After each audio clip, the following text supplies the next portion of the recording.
Our investigation into the foster care system has found children being forced to sleep in offices when placements can't be made. Tonight, 10 Investigates is talking to two former foster children who now say they'd like to help. Here's Chief Investigative Reporter Bennett Haverly.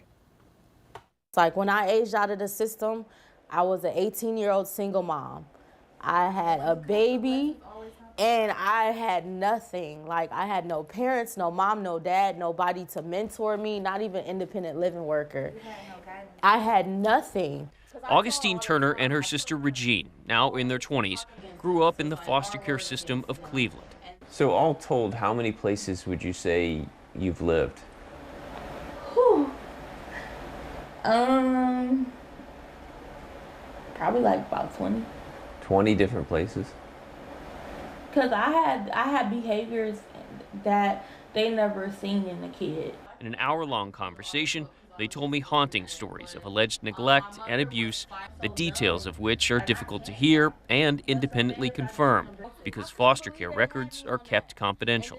I watched the foster mother, the lady's daughter, like stumped her in the head with her boot, and it was like, I couldn't even do nothing. At one point years ago, the sisters told me they spent the night here at the Jane Edna Hunter building in Cleveland when they had nowhere else to go.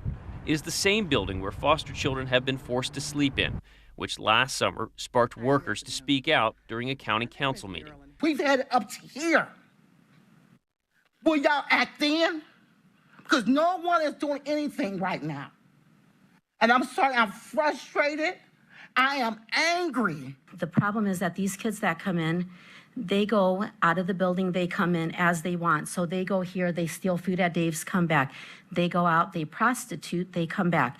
They come back and they take this new one that came in and take her out to prostitute or to get raped. That's not what we're supposed to do. We removed kids from people's homes because you're not protecting them.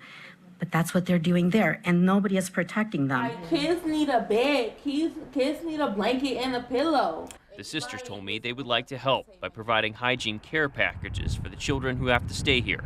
Right now, it is only an idea, but one that comes from women who know what it's like. It's hard to see a way out, you know, when you've grown up a certain way and you don't have a lot. The impact of being in foster care has pretty much traumatized me to the point where I struggle every day. And the women we interviewed tell me that they were removed from their home at such a young age that they're still trying to learn more about their past. A provision included in the budget bill that passed the House this week would allow former foster youth to inspect their own records. We also have an update on something we reported yesterday. We are now told the additional training Governor DeWine proposed for foster parents is included in the version of the budget bill that passed this week. We want to make sure you have that correct information. By the way, the group representing children's services agencies across the state has expressed concern about some of the funding reductions they say could have a negative impact on the foster system. Andrew? Bennett, thanks so much. Do you have an issue you want our 10 Investigates team to look into? We want to hear from you. Send us an email, 10investigates@10tv.com.